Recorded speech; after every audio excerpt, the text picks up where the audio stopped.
Hello, and welcome to another installation of Geek Dhaba by the TSF. Today we'll be joined with my friend here, filmmaker Namwar Ayaz, who Hello. has recently been one of the best nominees for Z5's Global Content Festival with his short film, Patal. Sorry, I may have butchered that pronunciation. That's all right. So, Namwar, why don't you give us a bit of introduction to yourself as a filmmaker and everything that you've done so far, so that we can segue into the discussion. All right. Basically, I graduated from NCA. I studied film and television. I graduated in 2017, and since then I've been working as a freelance director, producer, actor, writer as well. I've been doing a little bit of theater, and because that's how I started my career. I started off as an actor. I started with theater, and then I transitioned into filmmaking eventually. So ever since I graduated, I have produced some music videos for Bayan, most recently Teri Tasveer, which we released earlier. No, not earlier this year. I think we released it last year. So that, and other than that, my first project after graduating was The Legend of Monitor, which I worked in as the second assistant director, and we're still waiting for it release to this day. And like I swear, it's been 4 years, and I swear every time I meet someone new and they get to know that I worked on the film, or if I meet someone I know and I'm meeting them after a long time, the first thing they ask me is "Monitor कब release हो रही है?" And इतना तगड़ा है सवाल से, I swear to God. So I too, like everyone else, am waiting for it to release. Other than that, I worked on some other projects like some, DVCs, some commercials, a fashion video here and there. I'm not into fashion, mainly. I don't do fashion videos. I mostly, am into fiction and commercials and music videos, that kind of stuff. Namwar here is also a fellow geek. He loves comic books just like us, so that's a really important thing because that's how we will connect to him. Yes, I forgot to mention that. No, that's actually great stuff. I mean, I'm personally very impressed by everything. It's like great stuff. Sadly, I haven't had a chance to watch your movie. I mean, I had the link, but like I didn't get a chance this whole week to watch it because of work. But like, definitely, I'm planning on watching it this weekend, and I'll get back to you on that. And Mubarak has definitely seen it, though a lot of people in this TSF crew have seen it. It's just that sadly, the person who was supposed to be in this interview with you and this discussion with you didn't get a chance to watch it. But yeah, that's apart from that. So let's segue into a discussion. First of all, comic book geek and comic book movie fan and everything. Let's talk about Snyder Cut. What did you think? I knew that was coming. I absolutely loved it. I thought it was an amazing experience, and yeah, I mean, there is a lot to say, obviously, about the film. I mean, both good and bad. But for me, mostly, it was a great experience. I enjoyed it a bit. Okay, moving on to that. As a filmmaker, how would you rate the experience? What are your thoughts on just the filmmaking aspect of the Snyder Cut? I think speaking from a filmmaking point of view, I personally think that this is one aspect of the film that is not being talked about enough. Because obviously the biggest takeaway from this whole thing is the comparison between the Snyder Cut and the Justice League. So I think filmmaking wise, Snyder is someone who knows how to pull off comic book cinematography. Like he knows how to capture the essence of the panels and put it on screen. Because there are a lot of directors and they make some really good movies. I mean, the Russo brothers did an amazing job, obviously. And Joss Whedon in his prime when he did, the first Avengers and the way he built the whole MCU. I mean, that was great as well. But when it comes to cinematography, Marvel, I think, only improved for me at least, Marvel improved their cinematography around Infinity War. I personally think Infinity War has had some amazing visuals. But when it comes to DC, I think Zack Snyder has always he has his style, obviously, and some people might like it, some people might not like it. But it is generally considered, in my observation, it is generally considered that Zack Snyder does great visuals, and I think he has delivered once again. Uske alawa, one thing that nobody is talking about is the sound design, bro. The sound design was amazing. I don't know if I'm allowed to use swear words here. I was about to, but no, okay. So I'll refrain from that. The sound design was brilliant. I mean, Snyder has always known how to use music. All right, we've seen it in Watchmen. We've seen it in his other films. Once again, it might sound like I'm a huge Snyder fan. I'm not. I personally, I don't think Snyder. I did not like Man of Steel, and yeah, and contrary to the popular opinion, I actually do like Batman v Superman. But I did not think it was a great film overall. Like, it was a great DC film for me, at least. It had its plot holes and everything. Sorry, I'm branching out in other directions. I'll compile it all in one small package in the end, but I'll come to that later. Anyway, so I think for me, the last great Snyder film was Watchmen, and I don't think he has delivered on that level ever since, until I watched the Snyder Cut. And I think, again, as I said, I'm not a Snyder fan. I've never been a fan of him, but as a fan of comic books, and as a fan of DC, and as a fan of Justice League, we all grew up with the Justice League cartoons, so before we knew about the Avengers, we knew about Justice League. So Justice League has always had this this legendary status, in the hearts of the fans, at least. And so the theatrical cut was obviously not fitting. With this, as a film, again, the cinematography has been great. The sound design has been great. Snyder always knows how to use songs. He knows where to use music. Even if it comes down to the way the women, so not the women, like the village folk are serenading Aquaman in the very first scene. I honestly, I almost had goosebumps in that scene, because that was hauntingly beautiful.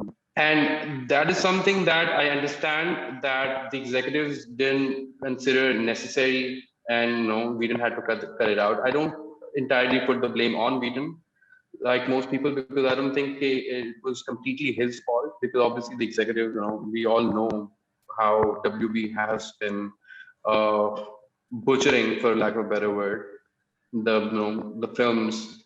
And the only time we've seen something slightly good, you can call, has been Wonder Woman, and we all know Patty Jenkins. Yeah, Patty Jenkins was given the liberty to do what you wanted to do, and we've seen the same with Zack Snyder here. When the guy was given the reins, and when the guy was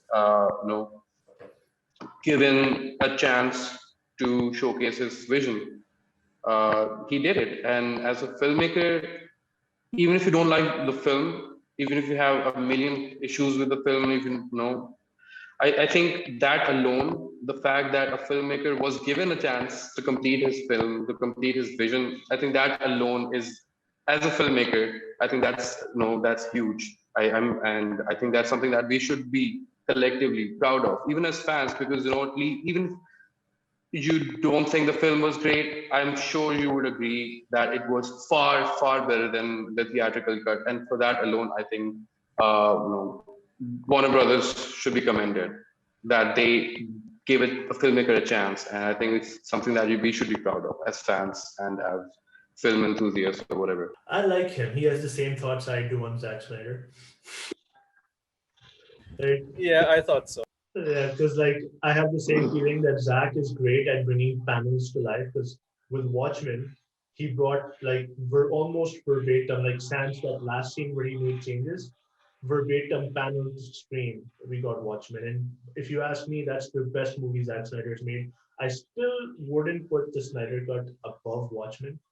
I think that Snyder Cut, I said this in the podcast episode as well. I feel like after Watchmen, the phenomenon that was Watchmen, Snyder is stuck in that storytelling bubble that Watchmen was. And he tries to emulate that style with every movie he does, especially a comic book movie. So he tried to do that with BVS and he tried to do that with Snyder Cut.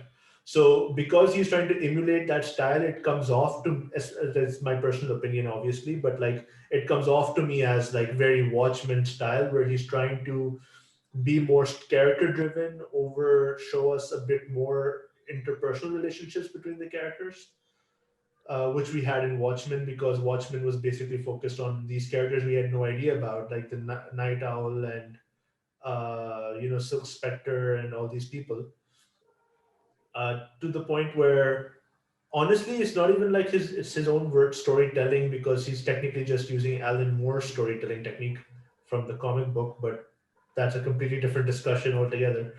But I just feel like he's stuck in that Watchmen bubble. He tries to emulate it in BVS, and I feel like he could have done so much better if he tried to do something of his own style, a bit evolved from Watchmen. But like apart from that, I really enjoyed the Snyder Cut. So like using the Snyder Cut to segue into discussion, like we have now like entered the last two major comic book events, which were Endgame and Snyder Cut.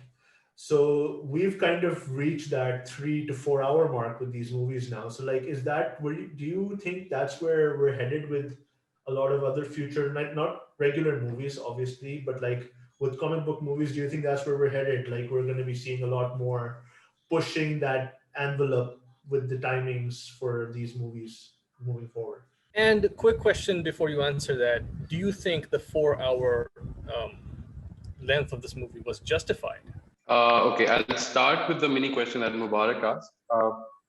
I think it was perfectly justified. I think the 4 hour length is what made it the experience that it was. I think the biggest issue with WB has been that they are aggressively trying to chop the films down to 2 hours.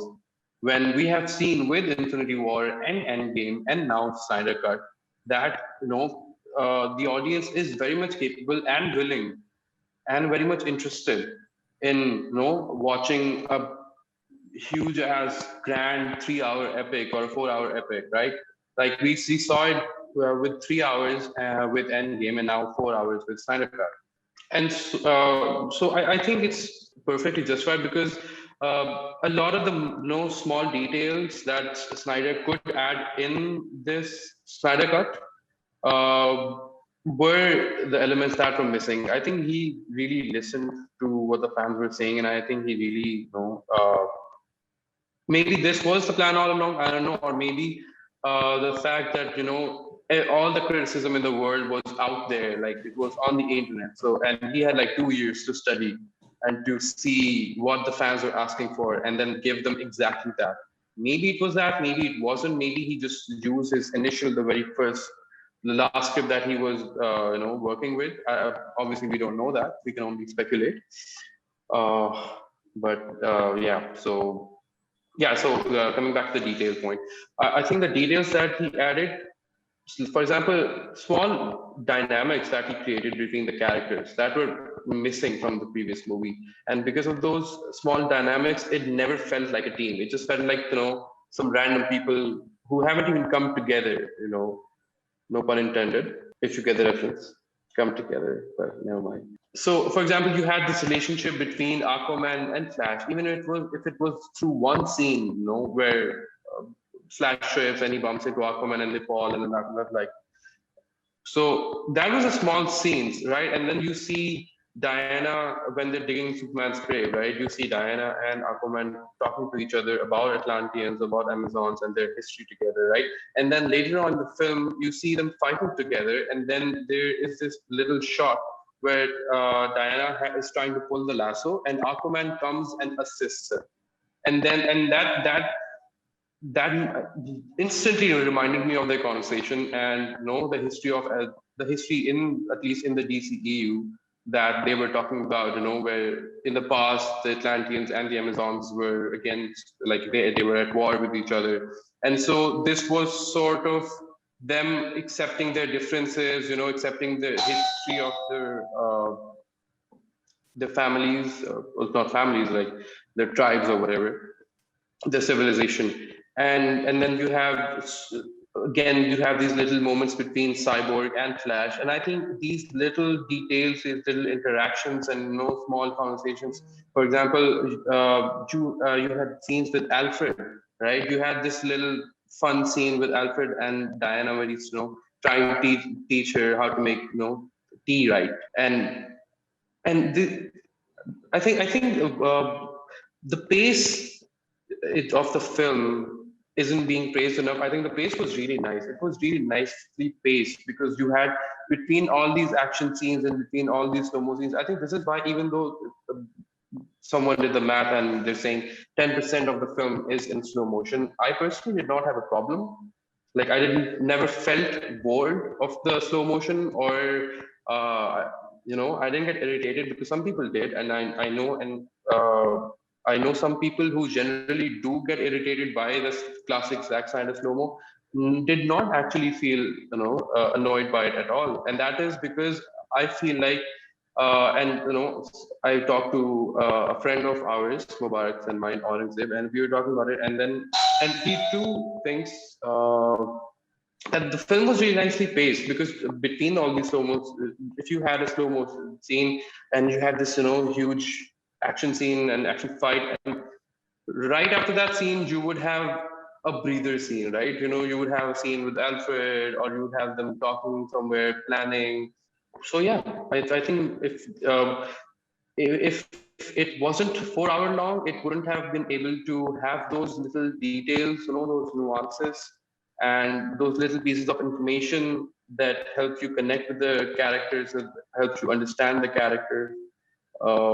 So yeah, if it was shorter, I think it wouldn't have been this good. So I think, yeah, it was perfectly justified.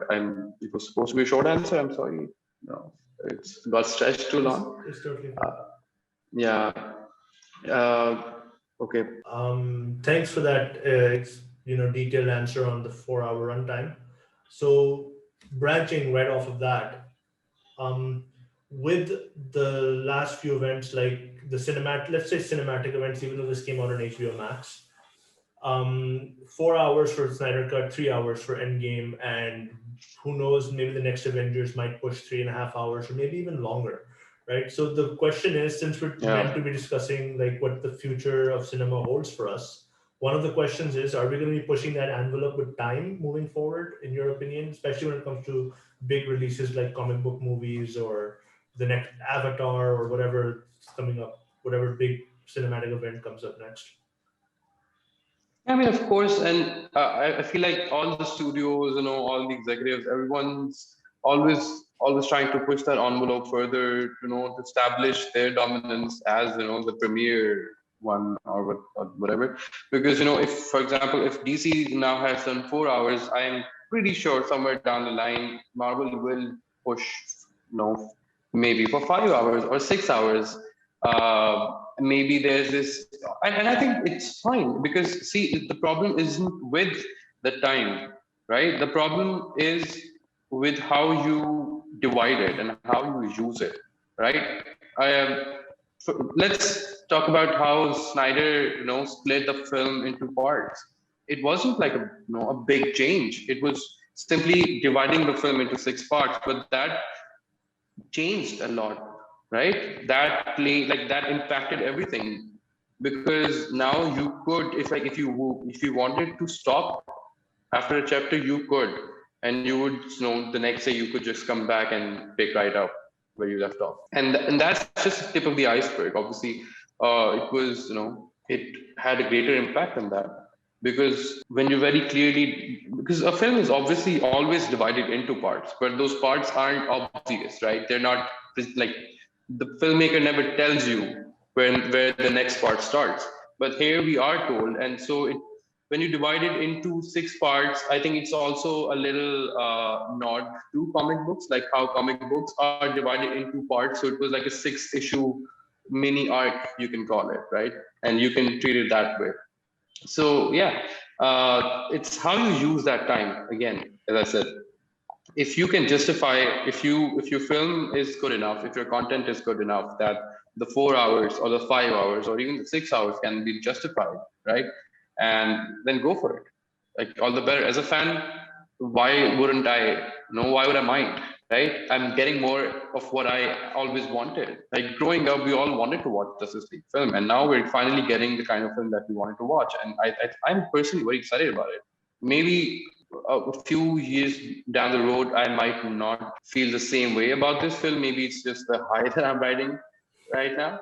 But who knows? Anyway, so coming back to pushing the envelope argument, yeah, if your film, like, you can't just just make a 5-hour film and then expect people to watch it. Like, it has to be good. So, the only reason Snyder Cut worked was because it was good enough. Like, it had enough content to fill those 4 hours and not suck, right? So if someone else is trying to push even further, they will have to be better than at least the Snyder Cut, right? Because we don't have a better, I mean, other than maybe Lord of the Rings extended cuts, we don't have 4 hours worth of, like, we don't have films which are that long and that famous and that successful and that good. I have a lot of points about Did I answer? Was I able to answer your question? Oh, yeah, I would yeah, like to elaborate. for sure. Yeah. You were able to like articulately explain. Mubarak, do you have a question? Because I have a lot of talking points. Because future of cinema is definitely something I'd like to discuss. But if you have a couple of questions, you can go ahead. 4 hour and then even 5 hour, and you were saying 6 hours. Do you think this would work if this was a cinematic release, like in the cinema? Would you be able to sit there for 6 straight hours and watch this? Let's say there is an intermission midway, but will you still be able to watch up to 6 hours? Obviously not. I don't think anyone would want to sit in the cinema for 6 hours, even with an intermission. Even if it's like a half an hour intermission, right? Even if it's an hour intermission, the longer the intermission, the more the farther you will go, from the whole immersion, right? Like, if you're immersed in a film, right? If you watch like 3 hours of film and you're completely into it, right? And by this point, your brain is, you've Pavloved your brain into, believing that the film should end right now, because most films do end around 3 hours, right? Even if they're like the long ones, they end around. And then you're told, even though you were aware that this is a 6-hour long film, right? But since you've spent 3 hours investing 3 hours of your time into that film, and you're completely immersed, and then you're given like an hour-long break, I think your immersion will break, and it just, it takes you away from the experience. Obviously, it does. So I don't think 6-hour films would work in the cinema, right? I think 4 is max what we should do. Again, this is my opinion, but I don't think anything more than 4 hours would work, because 4 hours is pretty long. I'm not sure if most people even finish the Snyder Cut in one sitting, because most people I talk to didn't. And I did. I watched the entire thing in one go, but a lot of people didn't. And that's why the whole parts thing worked, right? And I'm not sure if something more than that will work in the theaters. Yeah, So I think we'll have to, yes. So we'll have to keep it limited. Obviously, it's always been limited for a reason, right? Like, the executives, the producers, all these people, who are working behind the scenes, right? Who work all the money. The reason they have always aggressively pushed for a 2-hour release is because they know the numbers, right?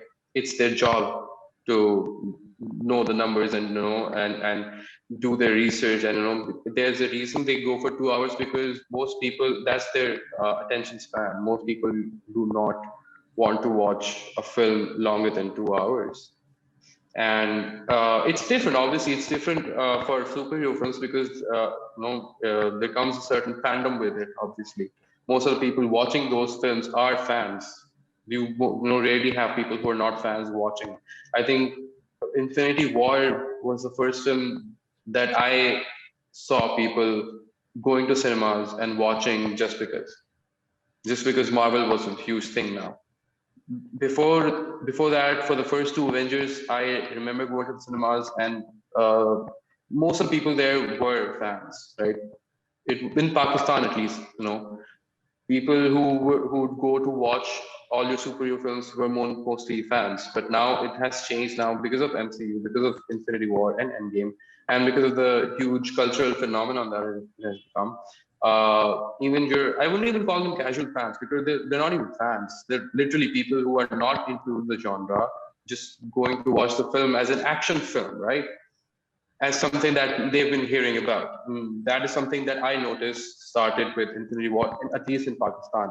So going back to the duration part, I don't think anything more than 4 hours would work. Even 4 hours, pushing 4 hours is, I think, a bit too much for cinemas. I think if it wasn't an HBO Max release, I don't know how people would have reacted.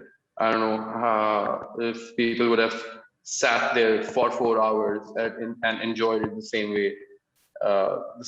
way they did in the comfort of their homes. Where they could pause it whenever, they could take bathroom breaks whenever. So you have to consider all these things. Great point. And that's a perfect segue to my next question. Really giving, like, really the segues are just keep coming. Anyway, so like this question is that, as you said, like with HBO Max, you're able to watch it in the comfort of your home. You could watch this 4 hour cut pretty aram se. Like, even I didn't watch it in one go personally, even though I wanted to. There were just some stuff going on, so I couldn't watch all of it. It was like getting pretty late. I had to watch the last part of it in the morning, the next morning. So the question is, do you think that we're going to be seeing more of these releases come to more streaming services, or is streaming where we're headed now, or is cinema not going to be like this prevalent thing it was for these last few decades? Is this going to just be changed over to watch this in the comfort of your own home instead of going to the cinema experience? So, because we saw that with drive-ins, like we saw drive-ins became a thing in the US for a while, and then they slowly started to die out for the cinema experience.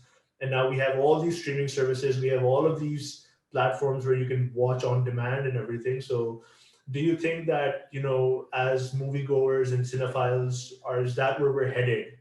Like, where we're going to just be choosing to consume this media in the comfort of our own home and forego the cinematic experience? See, we have to consider the fact that if this pandemic keeps on, like if it persists for, let's say, the next 10 years, right? Let's say if the vaccines don't work, and the whole pandemic situation gets worse, or at least stays as bad as it is for next few years, and you have people who are no longer into going to the cinemas, right? You have people who never experienced the cinematic, the whole cinema experience, right? Who never went through the whole experience. So the problem is that the cinemas were already in decline, right? Because all over the world, the prices were rising. The profits weren't being shared with the producers, right?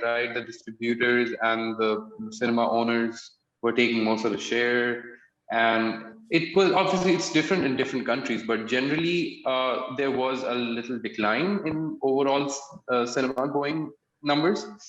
Uh, Even in Pakistan, I mean, अगर मैं किसी और की बात ना भी करूं, if I speak just for myself, I think I would mostly go for the big superhero releases, or one of the big, the big releases. That's when I would personally go to the cinema. Like I still love going to the cinema. Like I miss going to the cinema. It's an experience that I want to have again, like desperately. But I think if I don't get to go to the cinema for a few more years, right? People will get used to it, and people will start getting used to it. That's where most of the investment, technology-wise, will go. I mean, it's already there, right? We already have the best TVs with the best screens and the best OLEDs and the best home theater systems, and every other person has mini theaters set up in their basement now, and all that stuff, right? Everything is so affordable now, right? Projectors are cheap, right? And so because technology has become so cheap and so accessible, and if cinemas, keep seeing this decline, because see, the thing is, cinemas, as I said, the cinemas are already at a decline, and then COVID happened, right? And you had all these cinemas closed down, right? So something that was already going down, the process, I think, just got accelerated.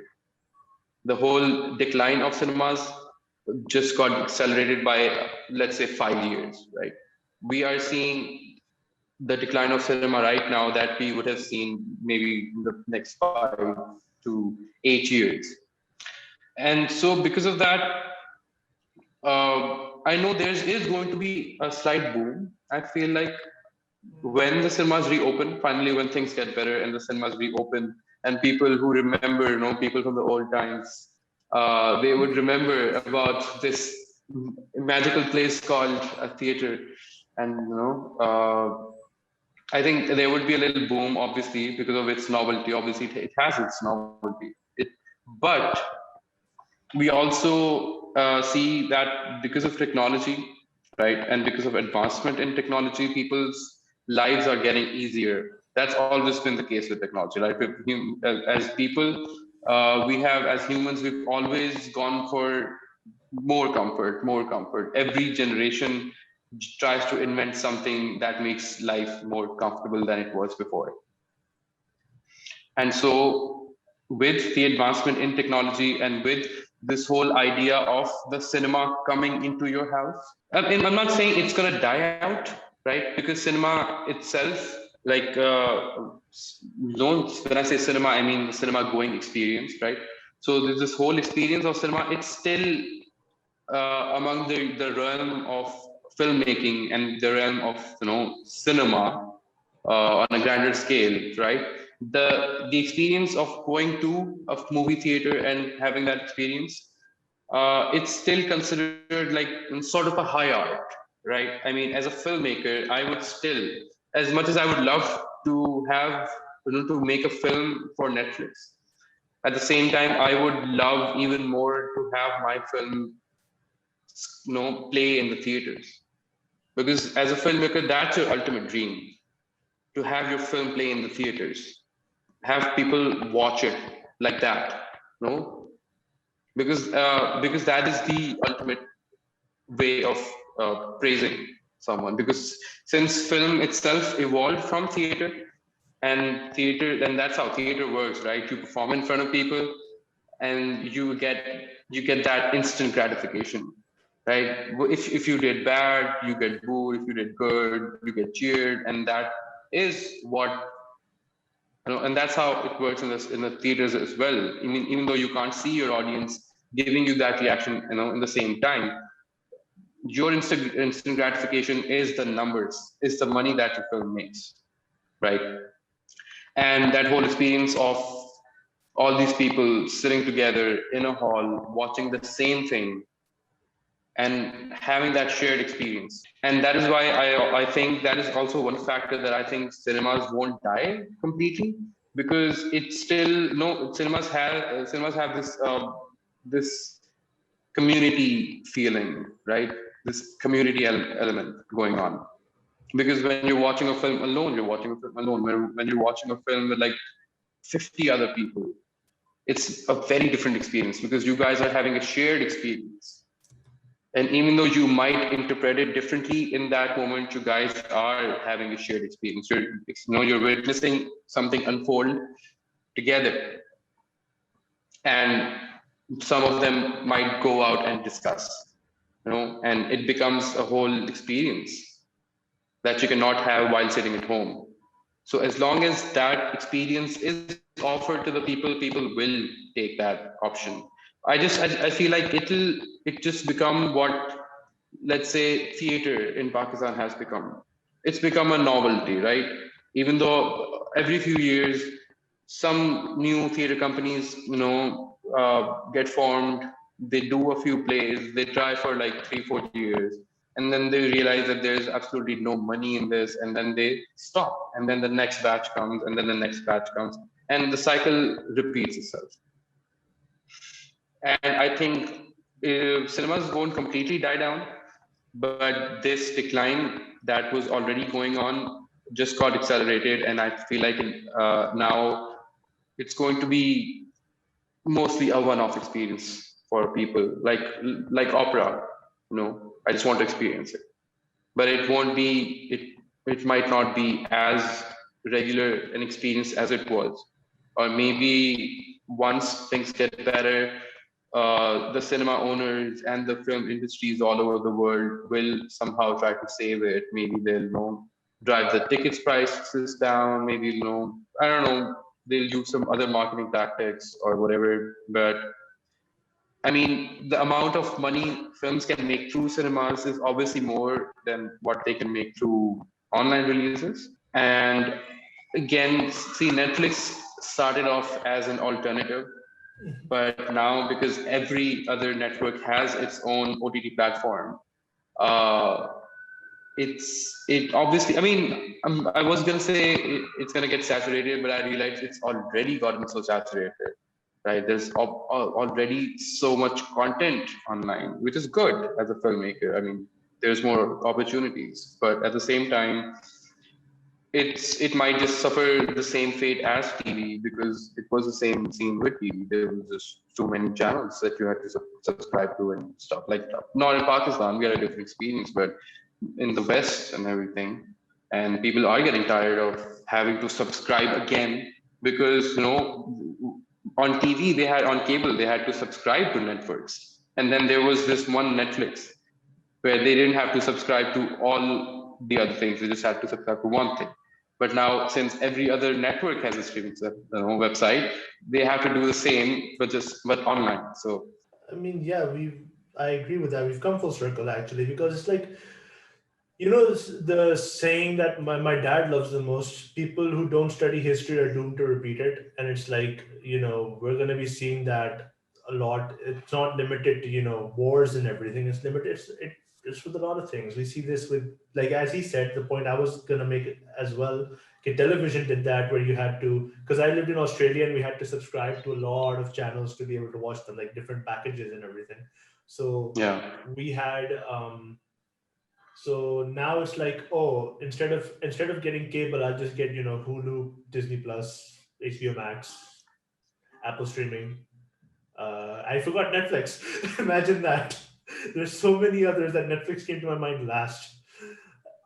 It's so it is a bit weird, but then, like, then the alternative to multiple streaming platforms will arrive, and then that market will get saturated, and the alternative to that will arrive, and so forth and so forth and so forth. So, like, yeah, so what we've gathered here is that the future of cinema is oversaturation. I mean, That was a no, joke, no, no. obviously. I mean, I know, but I just wanted to elaborate because I feel like I didn't end it the way I wanted it to.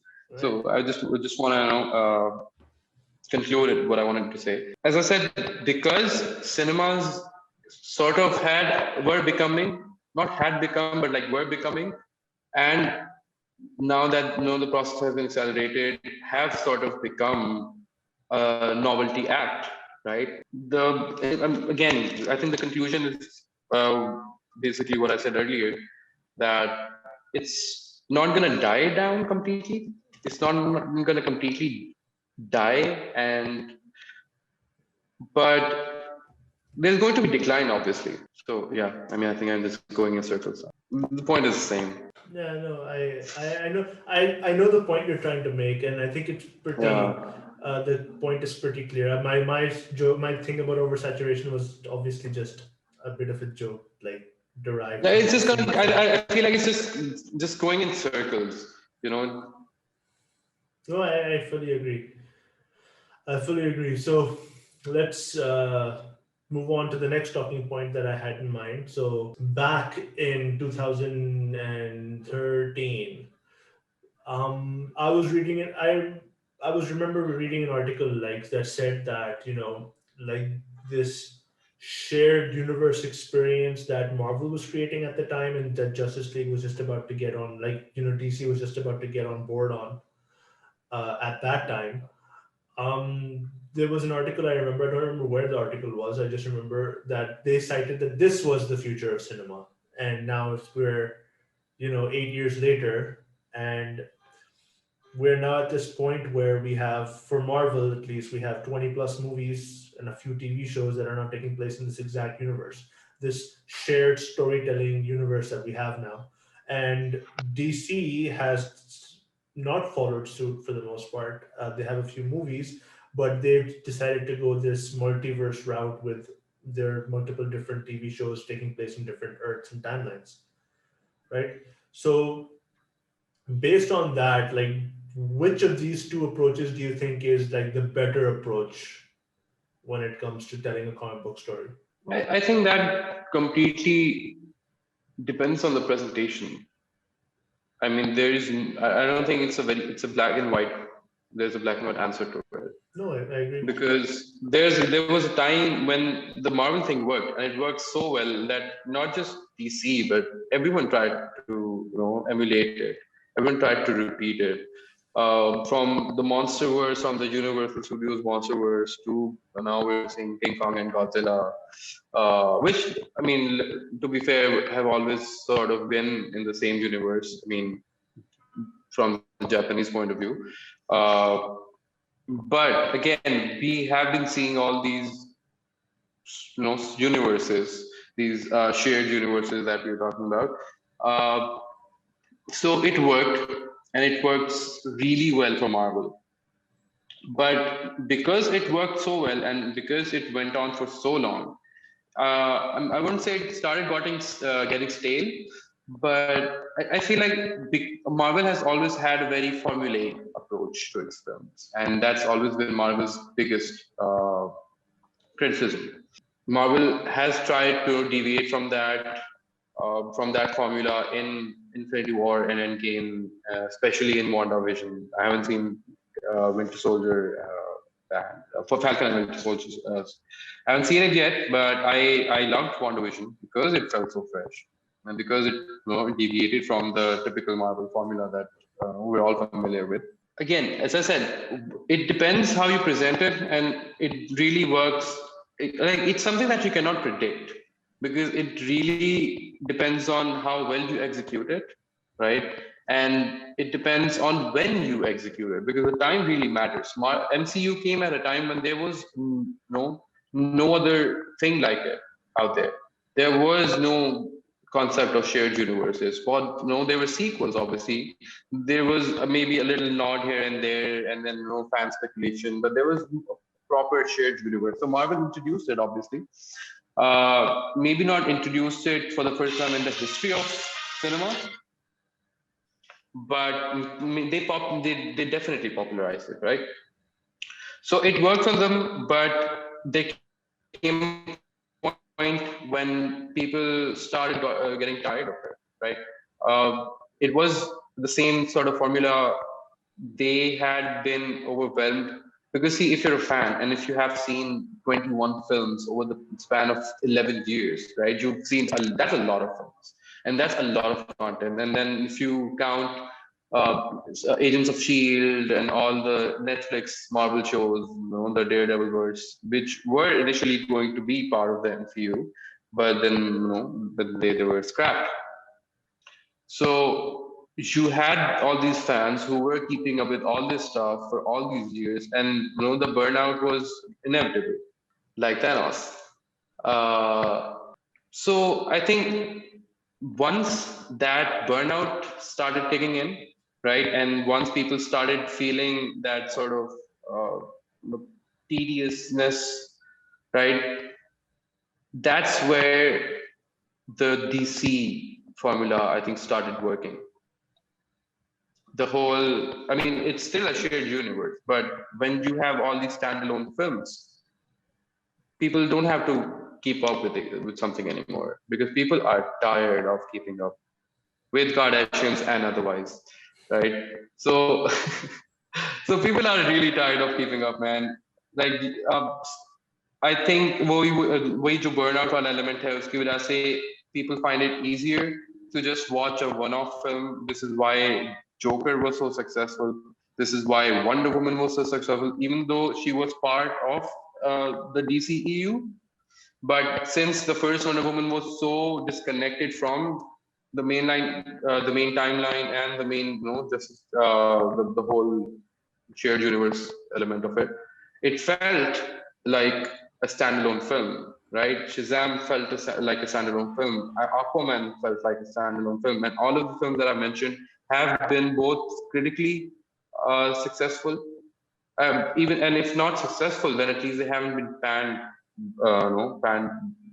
by the critics.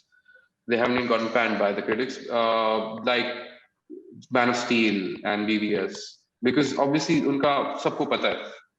Like everyone saw it, how they got panned by the critics, fans supported them. Man of Steel is still considered better in most circles. BVS not so much, but yeah. No, I get what you're That's saying. yeah. The reason I asked is because, like with what you said, that, we have all these TV shows to keep track of, but like, with DC, it's more like, oh, you want to focus on the events of Earth number X, then you can watch the Arrowverse. If you want to focus on the events of Earth X2, then you can watch these HBO Max exclusive shows. If you want to focus on Earth 1, then you watch the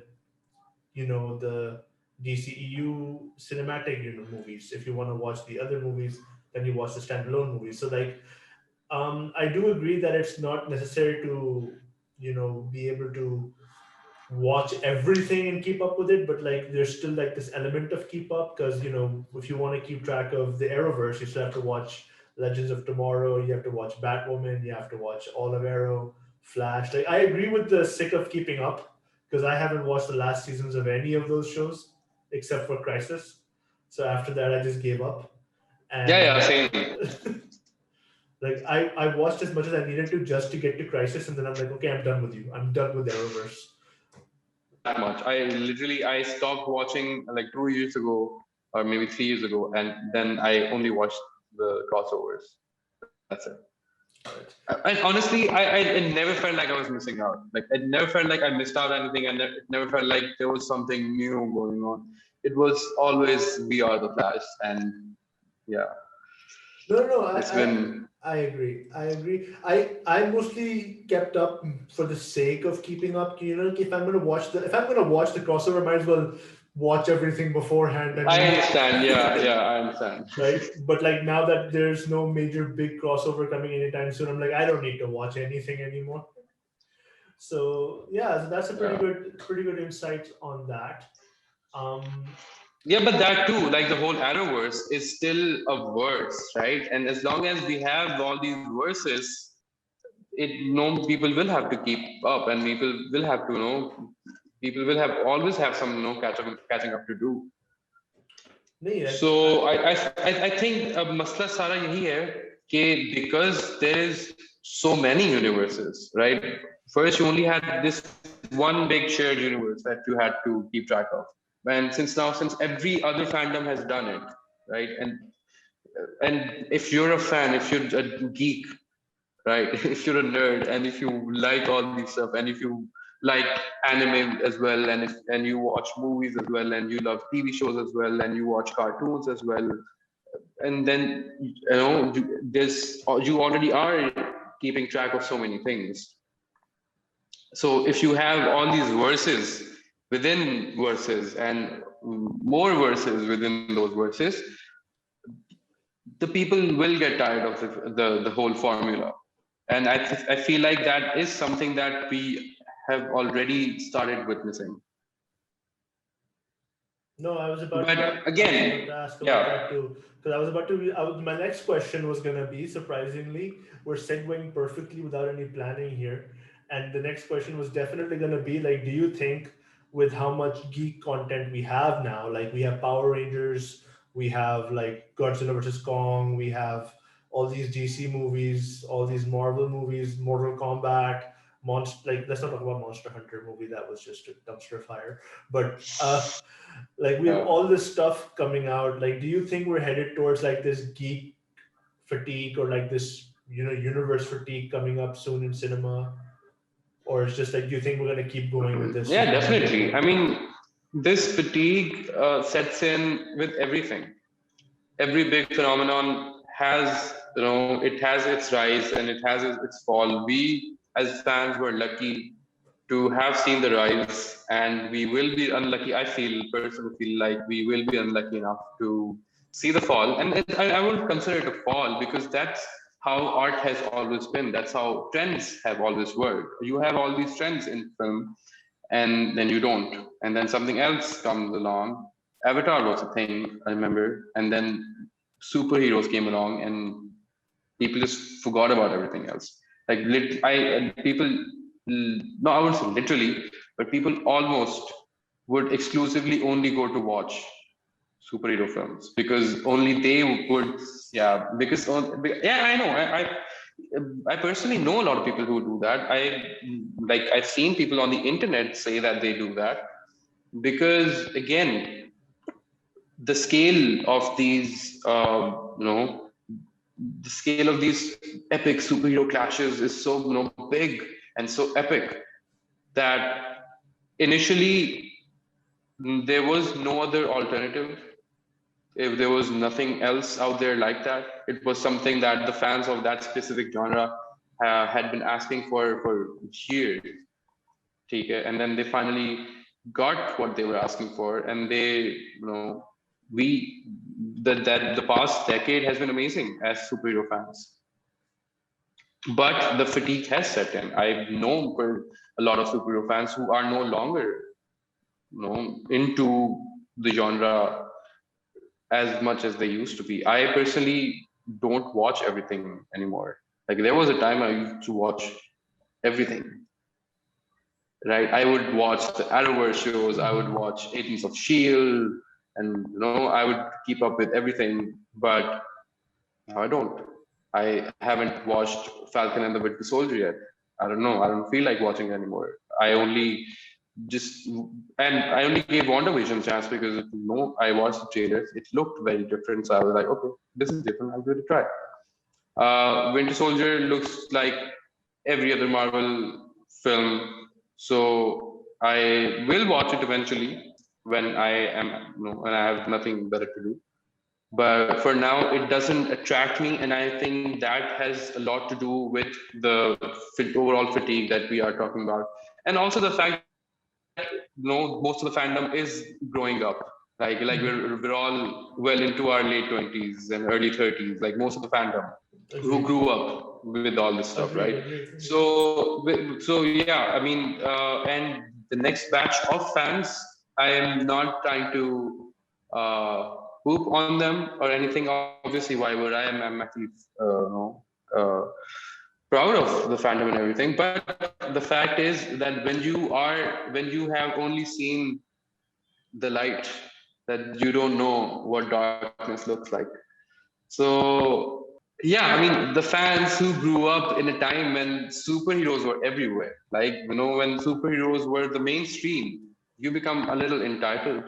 And so obviously, I don't know what the next generation of fans is going to be like, the jokes apart, but only time will tell. For now, as fans who are transitioning through this fatigue and through growing, this whole growing up process, I feel like there is, again, at this point, I think we don't care if it's a shared universe. We don't care if it's one-off. I think at the end of the day, we just want something that makes us feel something. I agree with that, definitely. Because I agree with the sentiment that don't feel like watching everything anymore. Like, because obviously I haven't watched anything in the Arrowverse yet. There are a lot of like these DC shows that I haven't watched yet. Haven't watched Runaways. I haven't watched Fellstorm. I haven't watched. I didn't even watch Inhumans. I never watched Legion. I heard it was pretty decent. I watched 4 episodes. It was great because I'm a big fan of the X-Men and like not so much the movies, but like I have like this. And the entity.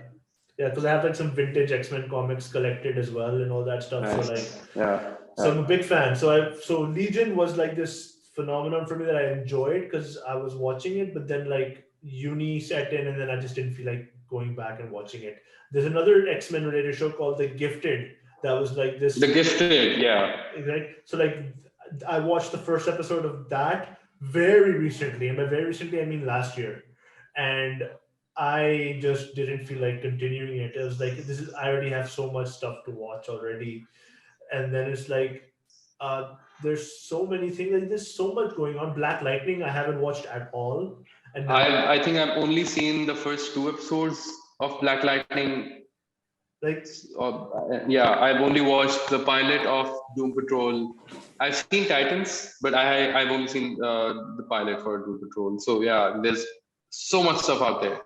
So there you go. There's so much media. I fully agree with you. Like there's so much media that it's hard to catch up, and eventually we're gonna have so much media that no one just feel like watching it anymore, right? Because it's just where we're headed. Like how often do you guys watch vampire movies anymore? We have so many. We don't watch them anymore. Yeah, there was a time when zombie movies used to excite us. Oh yeah. Like they would excite me. I remember the first Zombieland was so exciting, and then I remember I think 2 years ago Zombieland 2 came out, and everyone was like, "Meh," because everyone was over the whole zombie fad. I would call it a fad. It was a fad. Yeah. But like, here's the thing. Like, here's my opinion on it, and I'd like to open that up for discussion.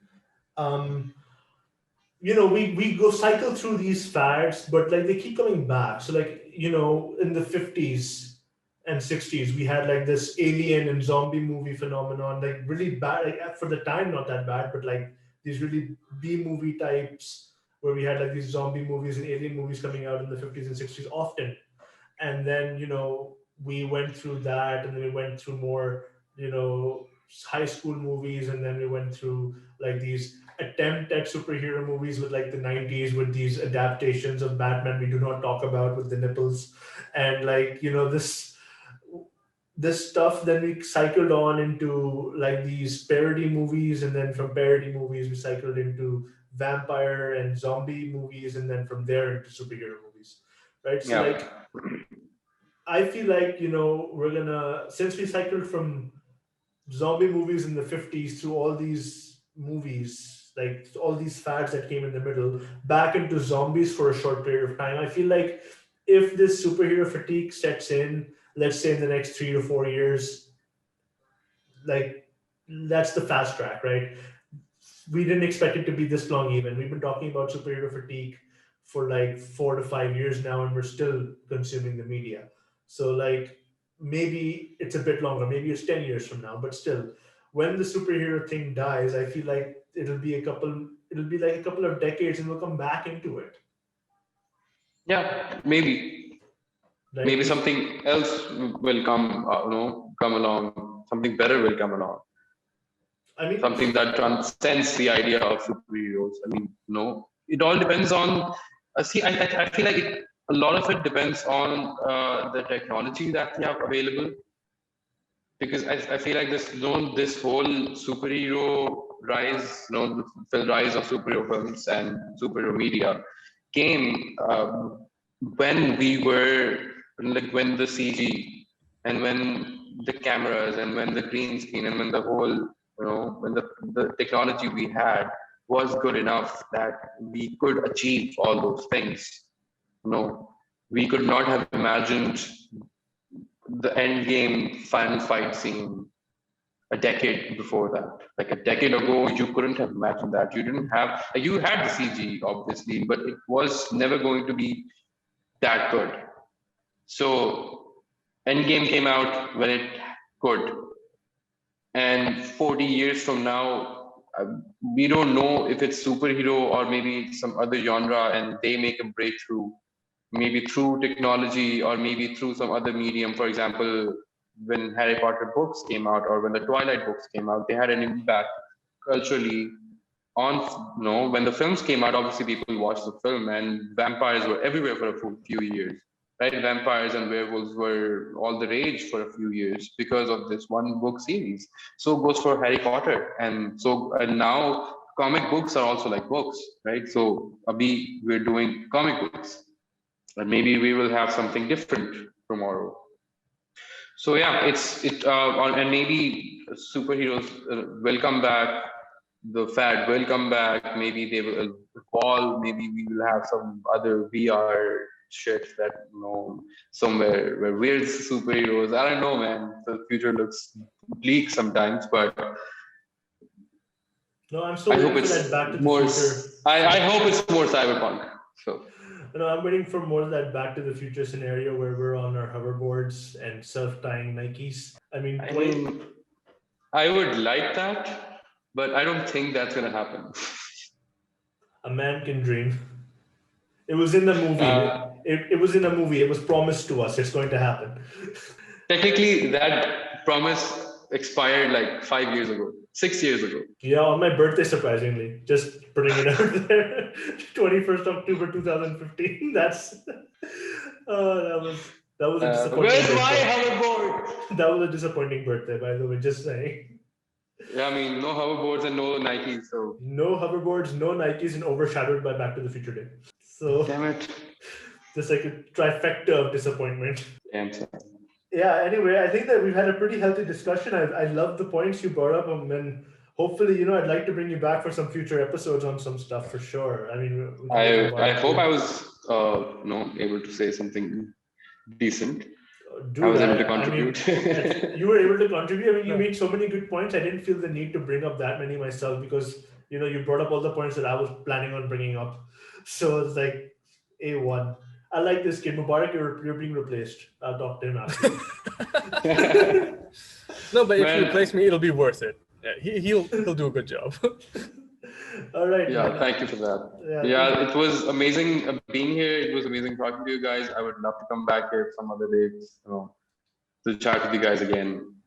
Oh, for sure, for sure. Yeah, I said this to Mubarak. I'll say this to you. You guys are doing an amazing job, and I'm really happy to see something from the geeks.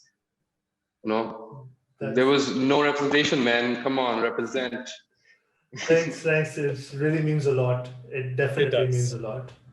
It means a lot to us. And on that note, I think we should end here. Thank you very much, Namwar, for your kind words. Thank you for having me. For everyone who wants to watch his Z5 movie, we will have a link in the description. Be sure to check it out. It's quite interesting, dystopian. It's got an interesting concept. I suggest you go watch it. The link will be in the description. Amer, any last words you'd like?